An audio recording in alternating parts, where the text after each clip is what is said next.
Hello everyone. November 2022 examinations complete हो चुकी है ग्रुप 1 स्टूडेंट्स के लिए।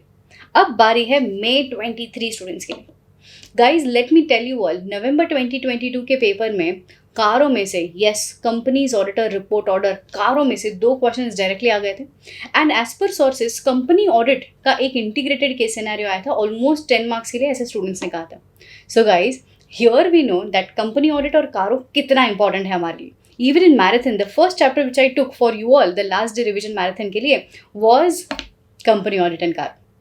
एज पर स्टूडेंट्स जो नवंबर 22 पेपर देकर के आए, मैराथन्स में से काफ़ी सारी चीज़ एज इट इज़ पूछी गई थी। सुपर 50 जो हम लोगों ने लिया था उसमें से भी as it is question directly November 22 के पेपर में आ चुके थे, राइट।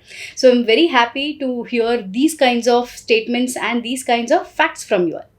नाउ बारी आती है मई 23 अटेम्प्ट के लिए। तो अगर आपकी तैयारी मई 23 के लिए तैयार हो रहे हो तो आपके लिए ये लेक्चर देखना खूब खूब ज़रूरी है। क्यों मैम? क्योंकि यहाँ पे आज हम लोग पढ़ने वाले हैं कारों के regulation. And also guys not forgetting, आपके लिए हम लोगों ने रेगुलर बैचेस भी लॉन्च कर दिए हैं ऑन अनअकैडमी प्लेटफॉर्म, जहाँ पे आप ले सकते हो subject wise subscription.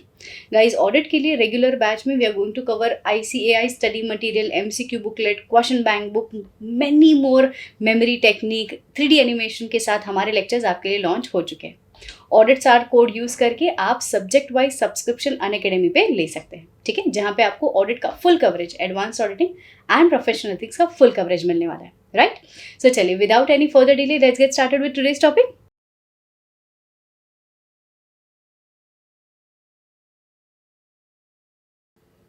Hello everyone, welcome back to another lecture of CA Final Paper number 3 Advanced Auditing and Professional Ethics. Guys, in the previous very lecture we started with Caro and हमारा clause number 1 का reporting complete हुआ है। I hope you remember that. Yes, all right. So आज हमें शुरू करना है clause 2 से। So अभी के सेशन में I am not going to do any पूछा पूछी question, पूछा पूछी राउंड right away। क्यों? क्योंकि हमारे एक हाथ 2 क्लॉज होने के बाद I am going to take you through the question bank book, ठीक है। सो करंटली डायरेक्टली जंप कर लेते हैं क्लॉज नंबर 2 की ओर, बट इससे पहले थोड़ा सा रिकैप्चुलेशन। सो वी स्टार्टेड विद कारो। वी स्टडीड, क्या इसमें 2 पार्ट्स है, एक है एप्लीकेबिलिटी एंड दूसरा है रिपोर्टिंग। एप्लीकेबिलिटी हम लोगों ने पढ़ा था कि applicable to all the companies including foreign companies excluding बिप्सो, ये सारी बात हो चुकी थी हमारी। And then we started with reporting. Reporting में we know that we have 21 additional matters to report.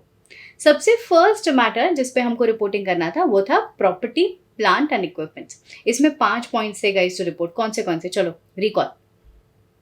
PPTRB, proper records, physical verification, title deeds with regards to immovable property, revaluation plus और माइनस 10% के बारे में बात की थी, and last benami property, right.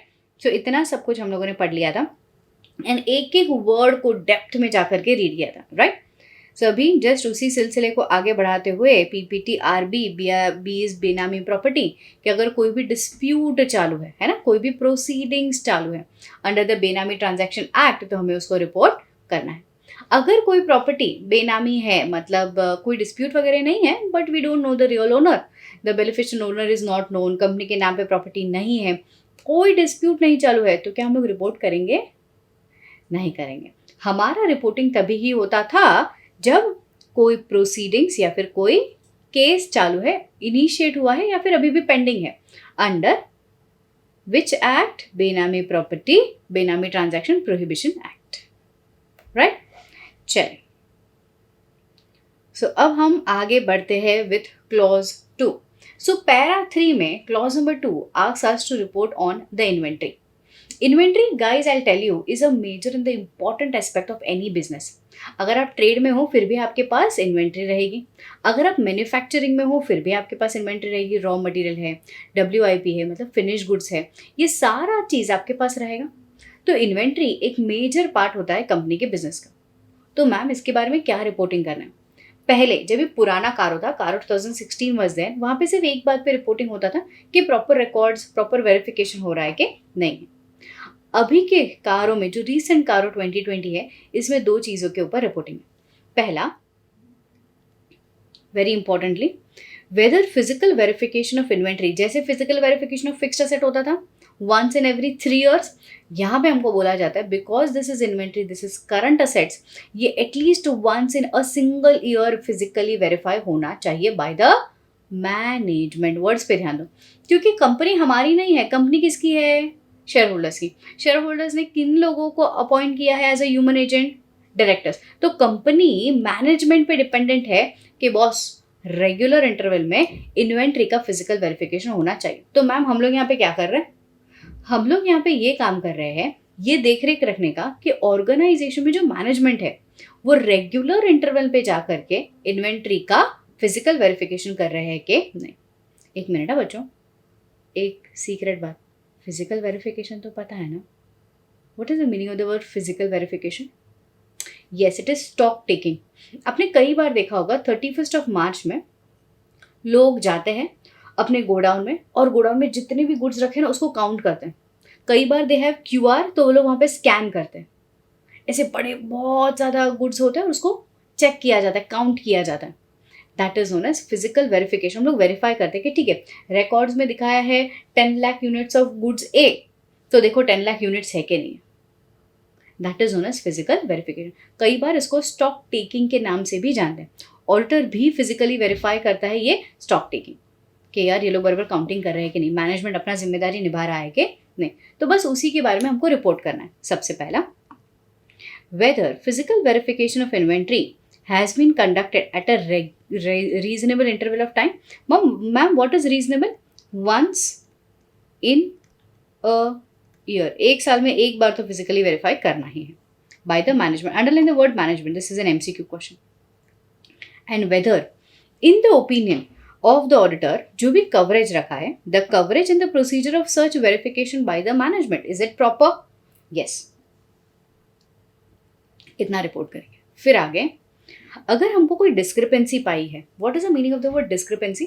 कि books of accounts में दिखा रहा था 10 lakh units of goods A, but जब ये एक्चुअली फिजिकली वेरीफाई किया ना तो गुड्स ए का 10 लाख यूनिट्स नहीं था, we just hardly found 8 lakh units. तो यहाँ पे डिफ्रेंसिएशन, ये जो डिस्क्रिपेंसी है, whether that is more than 10% और मोर है, and if yes whether it is properly dealt in the books of accounts. हम लोगों के नॉर्मली बुक्स ऑफ अकाउंट्स में दिखा रहा था कि रॉ मटेरियल ए का 10 लाख यूनिट है, जब फिजिकली काउंटिंग करने गए तो सिर्फ 8.5 लाख या फिर 8 लाख गुड्स मिला।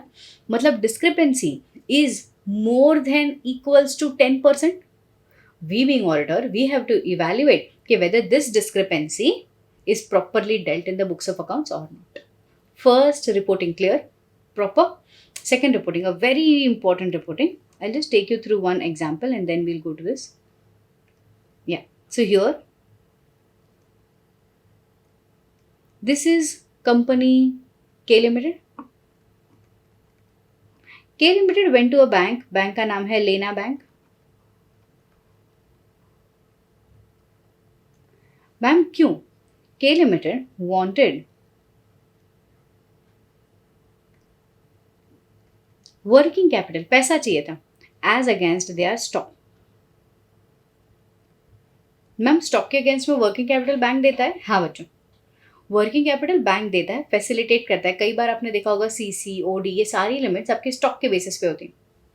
K लिमिटेड को चाहिए था पैसा ऑलमोस्ट 5 करोड़ रुपए, तो स्टॉक 5 करोड़ से तो ज़्यादा ही होना चाहिए। स्टॉक जब भी कम से कम 10 करोड़ जितना हो तो बैंक बोल सकता है कि हाँ ठीक है, आपके स्टॉक को होल्ड करके या फिर आपके स्टॉक को गिरवी रख करके या फिर उस पर हम लोग एक चार्ज क्रिएट करके आपको वर्किंग कैपिटल दे देते हैं। K लिमिटेड को रियली नीड था 5 करोड़ रुपए का, but frankly speaking K limited का स्टॉक जो था वो हार्डली था 4.5 करोड़ रुपए। मैम K लिमिटेड का डायरेक्टर के नाम नहीं बताया आपने, मैं बताती हूँ ना। K लिमिटेड के डायरेक्टर कौन है? राजू भाई। बहुत ही शातिर, बहुत ही होनहार, बहुत ही होशियार। ये है डायरेक्टर, डॉक्टर ने लिखा है, मैंने लिखा है डायरेक्टर राजू भाई। राजू भाई के दिमाग में थॉट आया कि ठीक है, हमको क्या करना, सिर्फ स्टॉक स्टेटमेंट ही तो देना है बैंक को। एक काम करते हैं, ये जो स्टॉक स्टेटमेंट है ना उसको थोड़ा मैनिपुलेट कर देते हैं।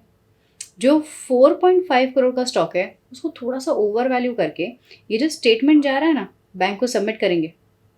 उस सबमिशन में हम लोग लिख देते कि हमारा जो स्टॉक है वो है 7.5 करोड़ रुपए का। तब जा कर के बैंक तो कहीं ना कहीं हमारे रेपुटेशन पे, हमारे गुडविल पे थोड़ा पुश कर देंगे, 5 करोड़ का तो वर्किंग कैपिटल दे ही देगा, सैंक्शन कर ही देगा। राजू भाई ने दिमाग लगाया और राजू भाई की टीम ने इस पे वर्क किया और ये जो सारा स्टॉक था ये उन्होंने वैल्यू किया एट 7.5 CR। कोई चार्टर्ड अकाउंटेंट के पास से साइनिंग करवा ली और ये स्टेटमेंट सबमिट करा दिया। लेना बैंक ने कहा कि राजू भाई क्या बात कर रहे हो, आपकी कंपनी में 7.5 करोड़ का स्टॉक है। राजू भाई ने बोला हाँ सर, 7.5 करोड़ का स्टॉक है, बस 5 करोड़ की नीड है, ज़्यादा नहीं, बस 5 करोड़ रुपए चाहिए हमको वर्किंग कैपिटल के नाम पे। मैनेजर ने कहा दिया। अब यहाँ पे हुआ क्या है, अगर ये पैसा राजू भाई चुका नहीं पाए, लेना बैंक ने इस स्टॉक को अपने निगरानी में, मतलब हम लोग कहते हैं ना ऑक्शन कर लेना, अगर इन्होंने ये स्टॉक जब्त कर लिया, डोंट यू फील बैंक का नुकसान होगा, क्योंकि ये स्टॉक तो ओवर वैल्यू है। Real worth of that stock was just 4 crore या फिर 4.5 crore. There is a differentiation in the value of stock which is stated in the books of accounts and the statements which are submitted to the bank for sanctioning of working capital, right? Auditor को क्या करना है, बस यही check करना है। Auditor को books of accounts में दी हुई वैल्यू एंड स्टॉक स्टेटमेंट में शो की हुई वैल्यू को वेरीफाई करना है, वेदर दैट इज सेम और नॉट।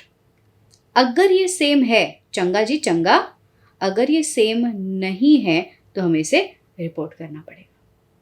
समझ में आता है? पक्का श्योर 100%, राइट? किताब में चले तो एक बार पहले किताब में चलते हैं और फिर यहाँ पे फिर से आकर के एग्जाम्पल को देखेंगे, ठीक है? चल,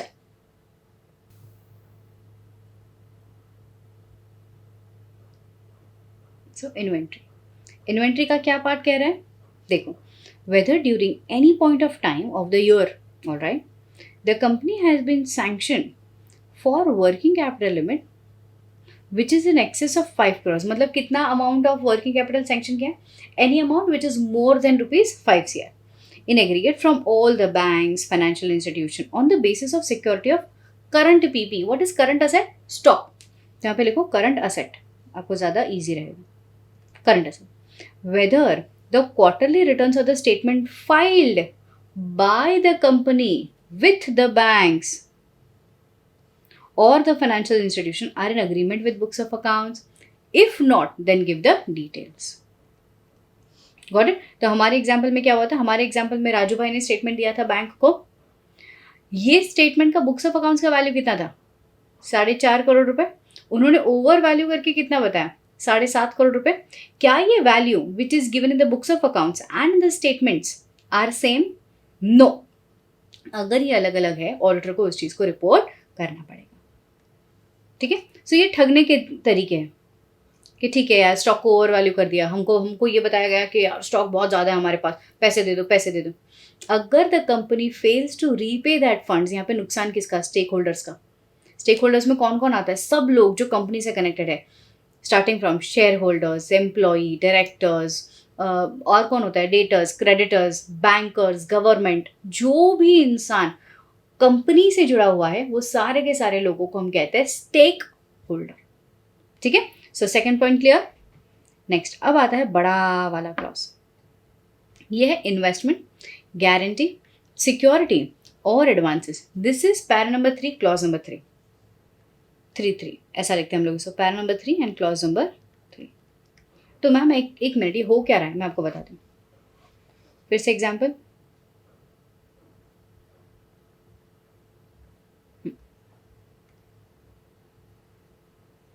this is a company, okay?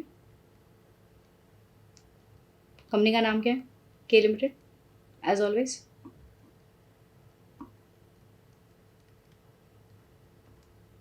के लिमिटेड ने क्या किया है, एक आध दो पॉइंट मैं आपको समझाती हूँ, फिर किताब में चलते हो, राइट? या सो के लिमिटेड ने क्या किया? के लिमिटेड के कोई डायरेक्टर्स हैं, से for example he is a director ने अपने रिलेटेड पार्टी को लोन दे करके रखा, ठीक है? डायरेक्टर ने पहले तो वो लोन कहाँ से दिया? कंपनी से दिया।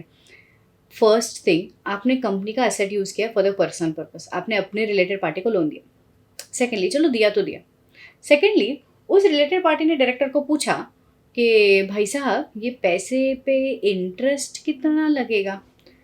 तो डायरेक्टर भाई अपने शान बान शान को संभालते हुए बोले कि मार्केट में 9% का ब्याज चल रहा है, आप मुझे 2 से 3% का ब्याज देना, अभी आपसे मैं क्या ही पैसा लूँ। डायरेक्टर भाई को बोलो भाई साहब पैसा आपका नहीं, पैसा कंपनी का है, क्या ही पैसा लूँगा क्या मतलब। Firstly the amount of loan which is sanction, principal, interest, terms which is sanction, they are prejudicial to the interest of the company. यही लोन अगर कंपनी किसी और को दे दी तो कंपनी पैसा कमाती, बट यहाँ पे because of the act of the director और any other person company is at loss. तो ऑडिटर को क्या करना है, ये सारे टर्म्स एंड कंडीशन को वेरीफाई करना। सेकेंड, इसका रीपेमेंट देखना है। ऐसा ना हो जाए कि हम लोगों ने रिलेटेड पार्टी को लोन दिया और रिलेटेड पार्टी ने हमको पेमेंट करना ही बंद कर दिया। अगर रिलेटेड पार्टी हमको पे नहीं करता, again that is a loss of the company. Yes, so यहाँ पे भी हम लोग यही कहेंगे कि you check firstly the terms, the condition, you also check the repayment schedule, you also check अगर पेमेंट नहीं रिसीव हुआ है तो रिकवरी के क्या स्टेप्स हैं। अगर पैसा 90 दिन के बियॉन्ड भी नहीं मिला है, मतलब ये एक प्रकार का एनपीए हो गया है, तो कंपनी ने क्या स्टेप्स लिया है टू रिकवर इट। तो ये सारा चीज़ आपको वेरीफाई करना है और रिपोर्ट करना है। नेक्स्ट मोस्ट इंपॉर्टेंट थिंग, कोई लोन अगर आपने इस हिसाब से सैंक्शन किया है, मतलब हमारे डायरेक्टर भाई साहब दिल के बड़े, मतलब बहुत बड़ा दिल है इनका, तो इनके गांव से भी कोई आ जाए ना, क्या रे यार ये तो अपने गांव से आया है, तो उनके गांव से एक बार वो पर्सन आए और बोला कि राजू भाई हमको 10 लाख रुपए की ज़रूरत है। राजू भाई ने कहा ले जाओ, हमारे कंपनी का भंडार तो खुला ही है। राजू भाई ने 10 लाख रुपए निकाले और अपने गांव से आए हुए इंसान को दे दिया। उस इंसान ने राजू भाई को पूछा कि राजू भाई ये पैसा हम कब वापस दें। तो राजू भाई ने बोला जब मुझे ज़रूरत होगी ना तब मैं मांग लूँगा, तब तक के लिए आप लेकर के जाओ। अरे राजू भाई आपने तो लोन दिया है रीपेबल ऑन डिमांड, कोई टर्म है कि नहीं, कोई रीपेमेंट शेड्यूल है कि नहीं, कंपनी को कैसे पता चलेगा पैसे वापस आए कि नहीं, हाँ या नहीं।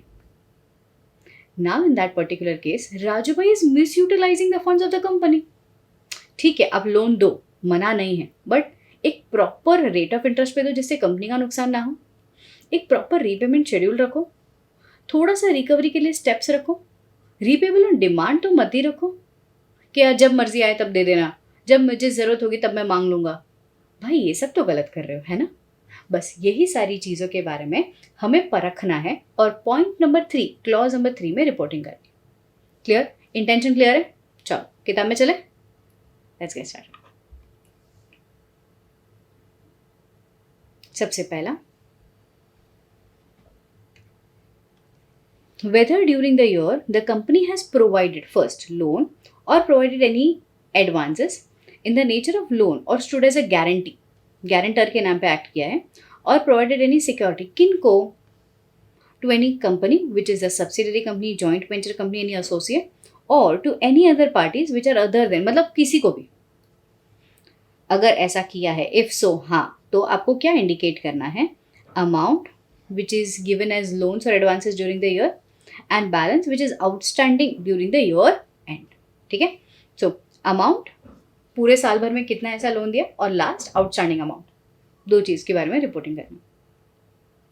B, whether the investment made, guarantee provided, securities and the terms for all the loans and advances are in the nature of they should not be prejudicial to the interest of the company। मतलब कोई भी प्रकार का loan, advances, guarantee या investment आपने करके रखा है, it should not be prejudicial to the interest of the company. What is prejudicial, हमारे लिए नुकसानदायक। ऐसा ना हो जाए कि आपने तो गुड फेथ में ये सारा लोन शोन दे करके रखा, but now the company is repenting कि यार क्यों पैसा दिया इस इंसान को। ठीक है, द फर्स्ट थिंग, अगर ऐसा पैसा दिया है तो हमको अमाउंट और ईयर एंड बैलेंस नोट करना है। सेकेंड थिंग, इसके टर्म्स को वेरीफाई करना है, ये दिखना है कि it should not be prejudicial to the interest of the company. Third thing, in respect of the loans, in the nature of loan, basically कोई भी अमाउंट हम लोगों ने दिया है, whether the schedule of repayment of the principal and the payment of interest has been stipulated।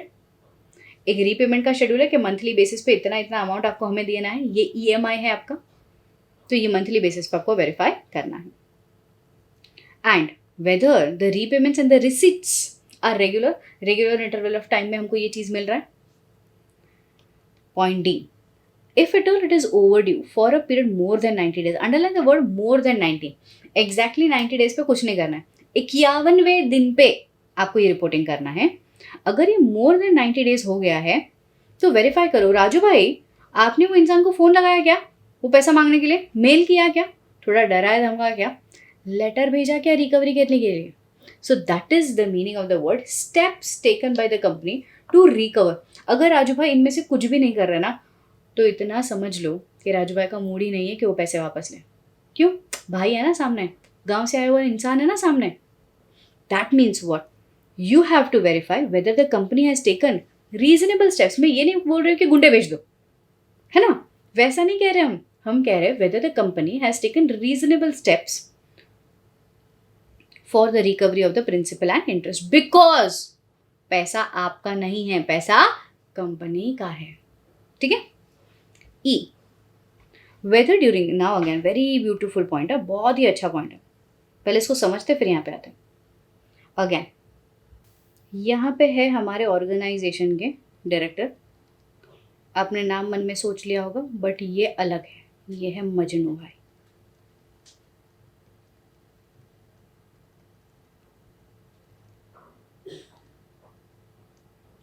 ये मजनू भाई, मजनू भाई ने क्या किया, मजनू भाई का दिल भी बहुत बड़ा है. ठीक है, बहुत बड़ा. मजनू भाई के द्वार पे आए हैं मिस्टर आर. ठीक है, मिस्टर आर आए और मजनू भाई को कहा, मजनू भाई हमको पैसों की ज़रूरत है. मजनू भाई ने बोला कितना चाहिए पैसा. मिस्टर आर ने कहा ज़्यादा नहीं, सिर्फ 1 करोड़ रुपए.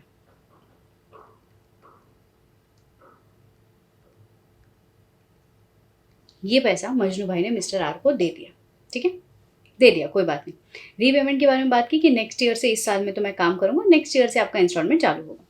1 साल ऐसे ही देखते खत्म हो गया और नेक्स्ट ईयर आया, और नेक्स्ट ईयर मजनू भाई ने मिस्टर आर को कॉल किया. देखो रिकवरी के लिए स्टेप्स दे रहे हैं मजनू भाई. मिस्टर आर को बोला कि वो 1 करोड़ रुपया मैंने जो आपको दिया था उसको रिटर्न करने का समय आ चुका है और आपके इंस्टॉलमेंट का भरने का समय आ चुका है. मिस्टर आर ने रोते गिड़गिड़ाते हुए मजनू भाई को कहा, मजनू भाई ये जो पैसा आपने मुझे दिया था ना, वो तो वेस्ट हो गया. मतलब जो प्लानिंग हम करके बैठे थे वो सारी वेस्ट हो गई. अब आप एक काम करो, मैं मना नहीं कर रहा हूँ कि 1 करोड़ रुपया नहीं दूंगा, बट आप एक काम करो, मेरे दिमाग में ना एक सॉलिड प्लान चल रहा है, एक सॉलिड प्लान. और मजनू भाई आप ही तो हो देवता, आप मुझे एक बार फिर से पैसा दो, तो उस पैसों से मैं आपको पुराना पैसा चुका दूंगा और फिर ये वाला पैसा मैं बाद में दे दूंगा. अब मजनू भाई से इन्होंने क्या किया, और एक बार 1 करोड़ रुपया लिया. लेने के बाद ये फिर से एंट्री घुमा दी, बोला कि ये ले लो, आपका वो जो पहला पैसा था ना वो रिटर्न. 1 करोड़ रुपए की इंस्टॉलमेंट भर दी इन्होंने. बोलते ये 1 करोड़ रुपए का क्या, वो मैं बाद में देता हूँ ना मजनू भाई, आप टेंशन मत लो.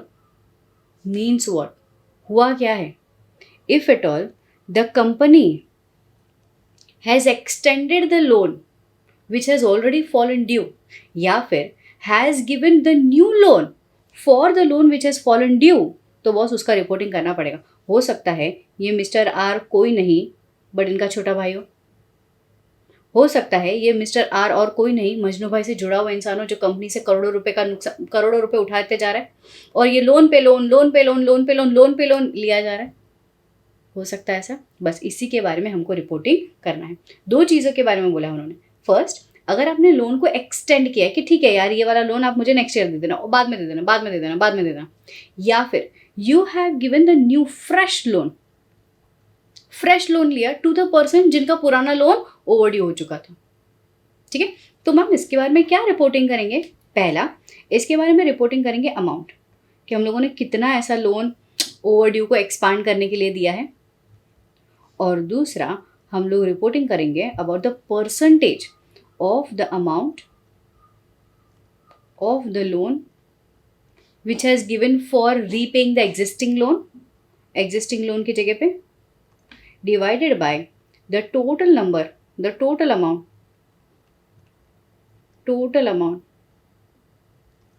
of loan sanctioned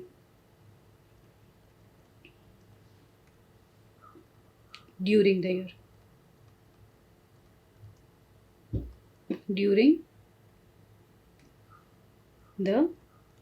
year. Into 100. ऐसा करेंगे तो आपको परसेंटेज मिल जाएगा कि कितना अमाउंट ऑफ लोन मैंने करंट एग्जिस्टिंग लोन को एक्सटेंड करने के लिए दिया है, या फिर करंट एग्जिस्टिंग लोन को रीपे करने के लिए दिया है which has already fallen due, divided by the total number of loan which is extended during the year, which total number of loan which is given during the year, total मतलब सब कुछ normally भी दिया या फिर extend करने के लिए भी दिया, टोटल इंटू 100. मतलब दो चीज़ों के बारे में रिपोर्टिंग करना है, first is amount and second is percentage. Cool है इतना? डी वाला पॉइंट क्लियर है? एकदम शॉर्ट शॉर्ट किताब में चलें. चलो,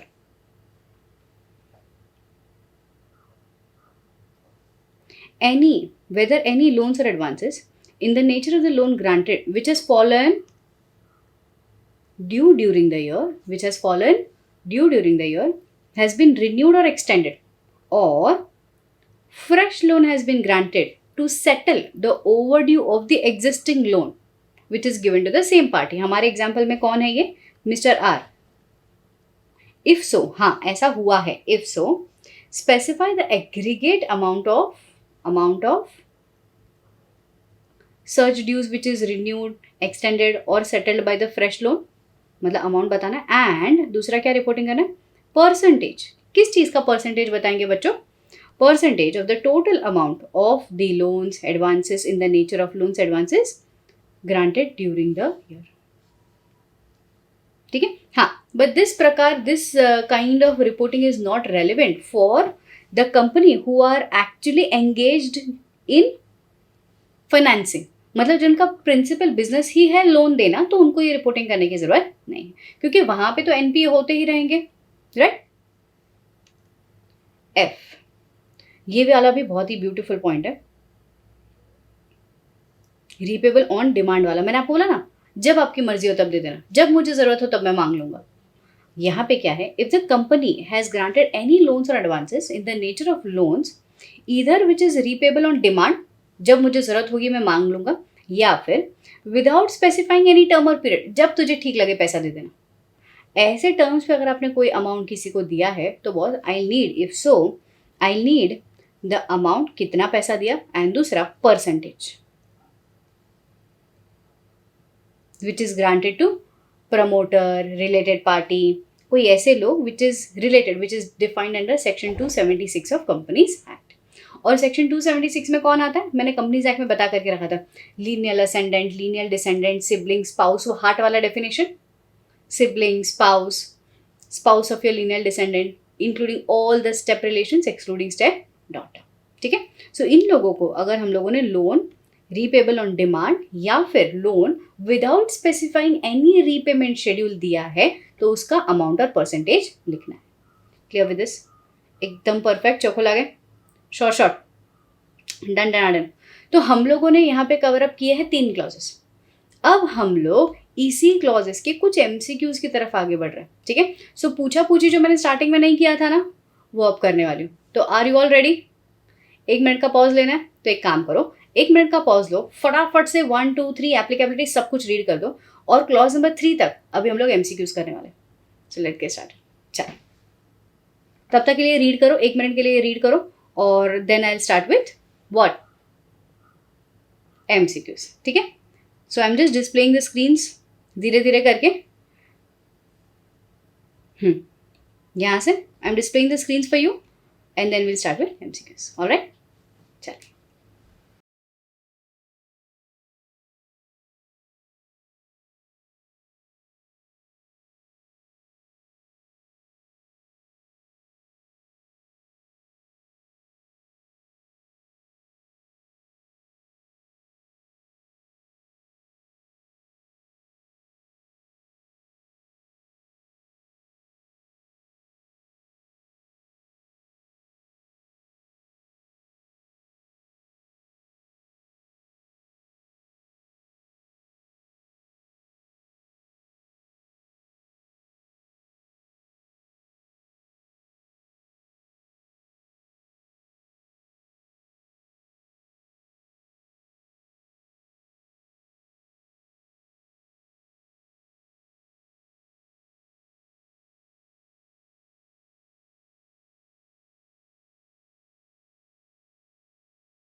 चलिए, तो रीड कर लिया है आई होप। हाँ,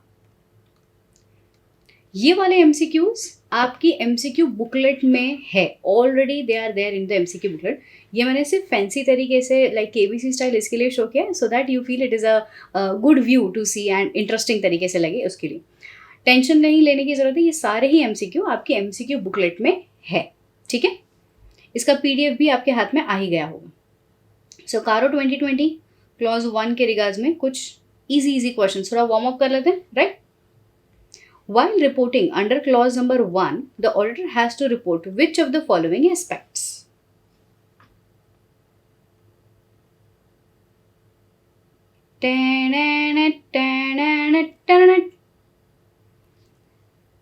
Option number A, विकल्प A, benami property, physical verification, title deeds या all of the above.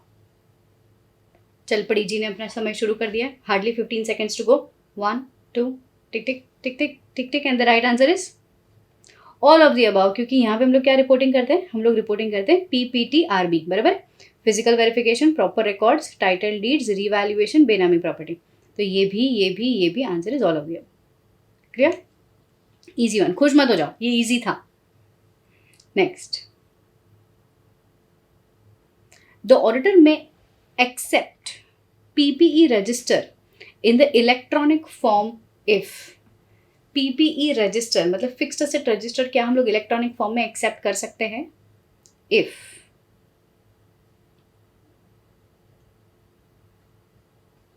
The controls in the security measures in the company are such that once finalized PPE register can not be altered. मतलब एक बार finalise हो गया उसके बाद हम लोग पीछे जाकर के उसको ऑल्टर नहीं कर सकते विदाउट प्रॉपर ऑथराइजेशन और a proper audit trail. PPE register is in such a form that it can be retrieved in a legible form, both A and B, neither A nor B। फिर से logical answer, option A is the right, sorry option C is the right choice. क्योंकि अगर हमारे fixed asset register में बार बार changes हो रहे हैं तो फिर हमको नहीं चलेगा इलेक्ट्रॉनिक फॉर्म, हमको फिजिकल फॉर्म ही चाहिए रहेगा। But physical form electronic form में हम तभी ही रिकॉर्ड्स एक्सेप्ट करेंगे जब कोई भी जाकर के उसको चेंज ना कर पाए and you have a proper audit trail. And legible form में रिट्राइव हो जाए। रिट्राइव का क्या मतलब होता है कि ये बैकअप रहे, ऐसा ना हो जाए कि जब भी मैंने डेटा मांगा तो हमारा टीम मेंबर हमको ये कह रहा है अरे मैम वो तो डेटा करप्ट हो गया, ऐसा नहीं होना चाहिए। So option C is the right choice. Next, record relating to property plant and equipment PPE should contain the following details। now this is something brilliant जहाँ पे आपको दिमाग लगाना पड़ेगा। situation, original cost, component wise breakup, all of the above, one more option A and B। and आपका समय शुरू होता है अब।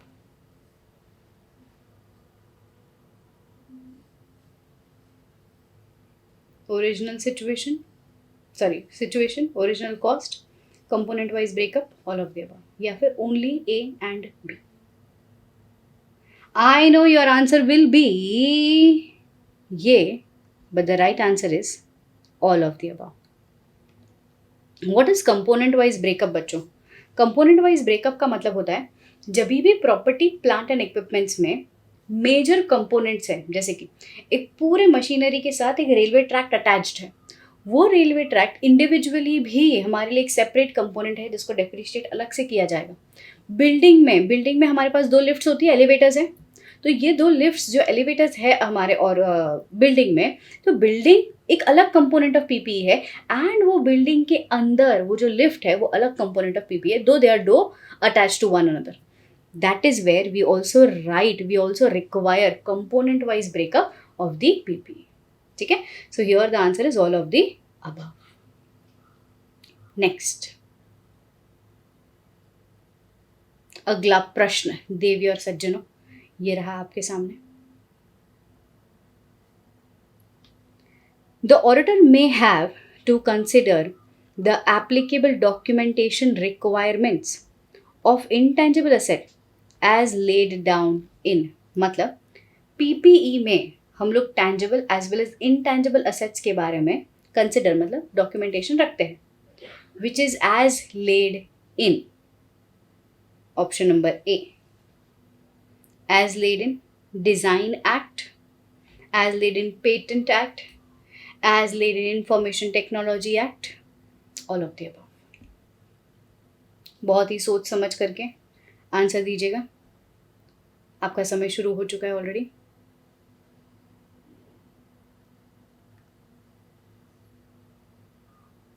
As laid in.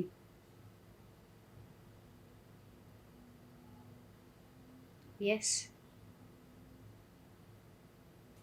The right answer is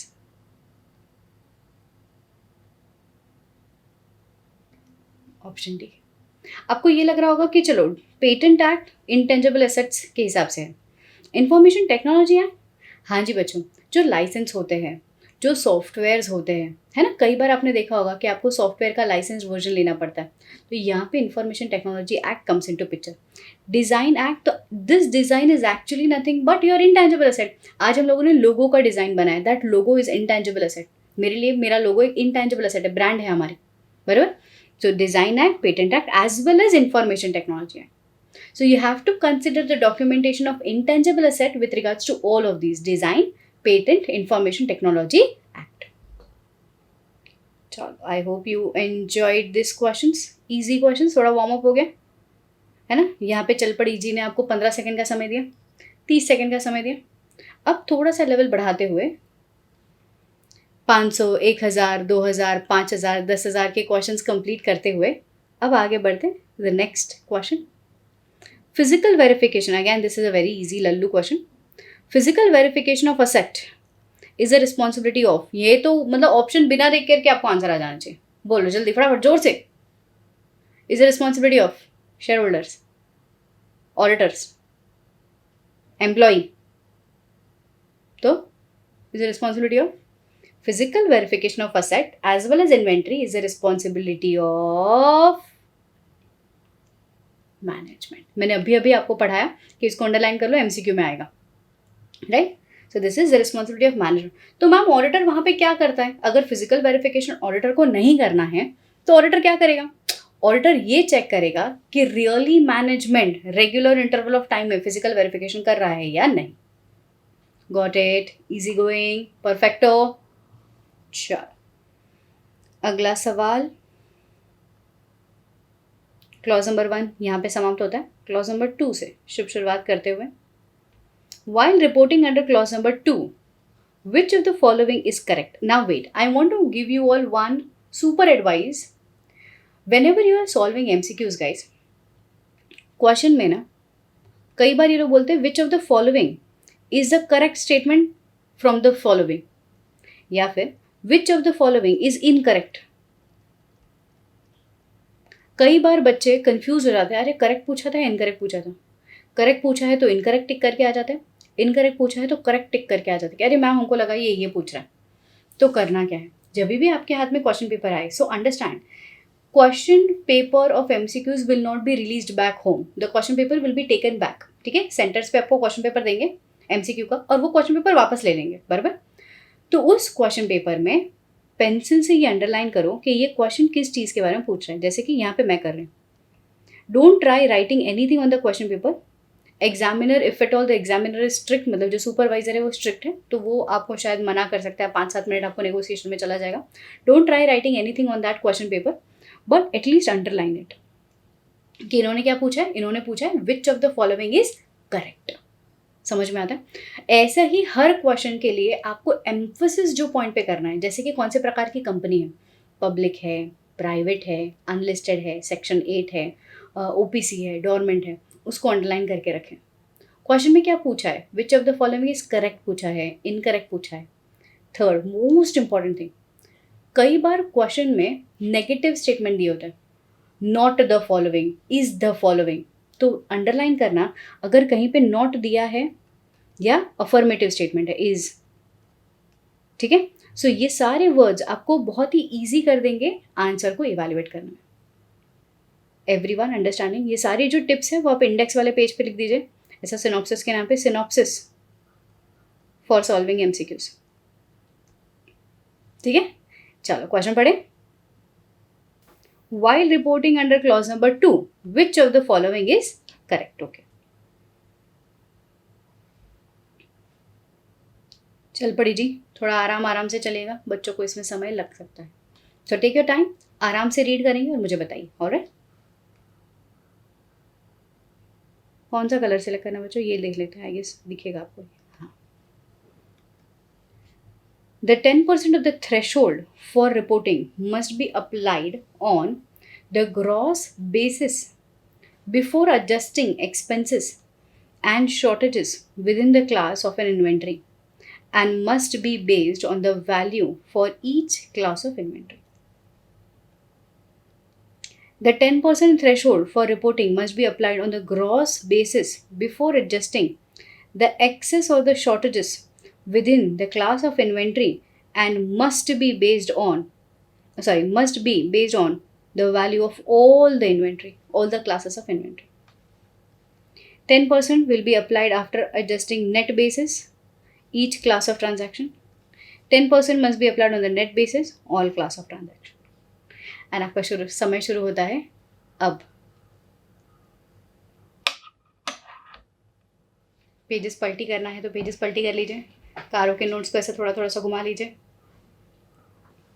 What should be the answer? सोचो सोचो सोचो सोचो सोचो.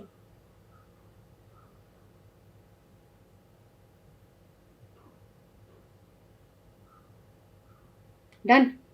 And the right answer is option number C.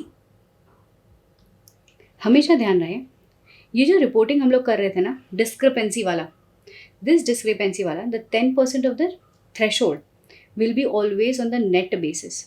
What is the meaning of the word net basis? After adjusting the losses, ठीक है, after adjusting the excess और shortages within the class, मतलब एक क्लास के लिए है वो. And must be applied to each class of transaction, each class of inventory, एक एक इन्वेंट्री के लिए. एंड नेट बेसिस पे हम लोग ये कंसिडर करेंगे 10% का वैल्यू. ठीक है, not on gross but on the net. ठीक है, so that is option number C, the right answer. For the purpose of reporting under clause number 2, which of the following is correct. Ma'am ने बोला ये underline करना है कि क्या पूछा है, करेक्ट पूछा है या इनकरेक्ट पूछा है. मैंने अंडरलाइन कर लिया. The auditor is required to check the working capital sanction limit and not its utilization. The auditor is required to check the working capital sanction limit and also its utilization. The sanction limit may be less than 5 CR, but due to the excess withdrawal, levy of interest, temporary overdues, the balance may exceed 5 crores. Such cases are also in the scope of reporting. The auditor is not required to check utilization, which is less than, utilization is less than the working capital sanction limit. आपका समय शुरू होता है अब.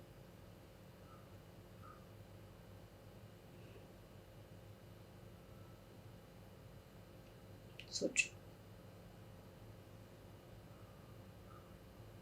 Sanction limits and utilization, sanction limit but not utilization.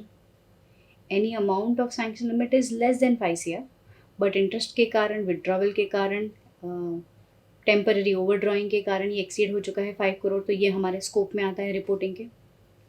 The auditor is not required to check any utilization which is less than working capital sanction limit.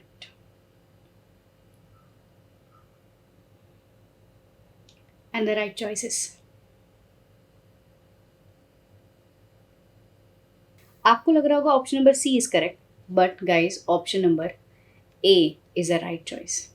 कैसे ma'am? बच्चों, हम लोगों ने 2B में क्या रिपोर्टिंग करने बोला है? हम लोगों ने ये रिपोर्टिंग बोला है कि working capital in excess of ₹5 crore हमको चेक करना है, बट हमको यहाँ पे यूटिलाइजेशन को तो चेक ही नहीं करना है. हमको सिर्फ इतना चेक करना है कि जो कंपनी को 5 करोड़ से ज़्यादा का वर्किंग कैपिटल सैंक्शन हुआ है, उस केस में बुक्स ऑफ अकाउंट्स में दिखाया हुआ स्टॉक एंड स्टेटमेंट में दिखाया हुआ स्टॉक सेम है कि नहीं. क्या मैंने तभी पढ़ाते समय आपको ये बोला कि ये 5 करोड़ राजू भाई ने लिया, बोला था हम लोग एक्सपेंशन करेंगे, बट उन्होंने इन्वेस्टमेंट्स कर लिया, उन्होंने शेयर खरीद लिए, ऐसा मैंने बोला नहीं ना? तो utilisation is not the scope of reporting, बराबर? So option number A is a right choice. Done. चलो नेक्स्ट,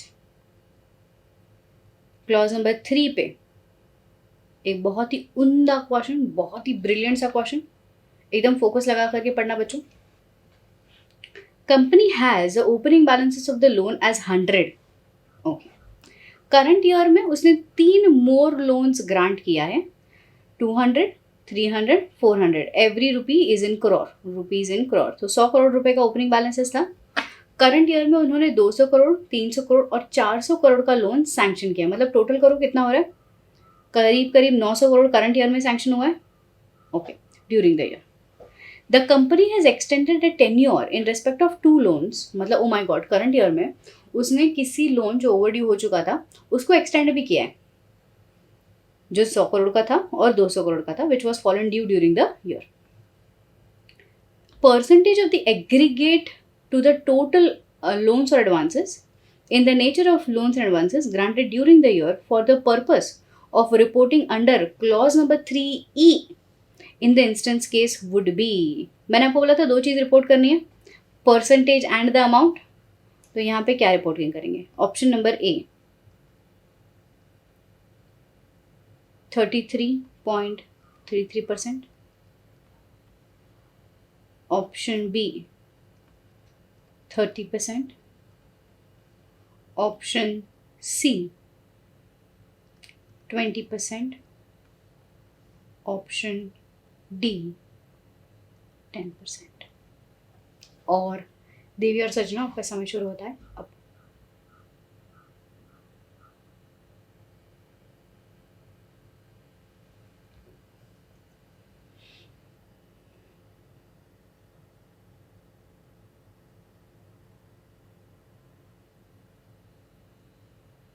सोचो, total amount of loan which is fallen due during the year, ये ओपनिंग बैलेंसेस है,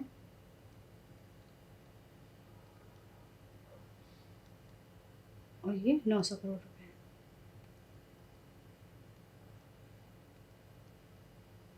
$200, 300 and 400 rupees in gross. Tell me, what is the right choice? Percentage में क्या करते हैं हम लोग? एक अमाउंट है, उसके नीचे दूसरा अमाउंट है, इनटू 100, बराबर? अब वो अमाउंट क्या है वो आप देखो, आपको लग रहा होगा, सोच लो, उसके बाद डिस्कस करते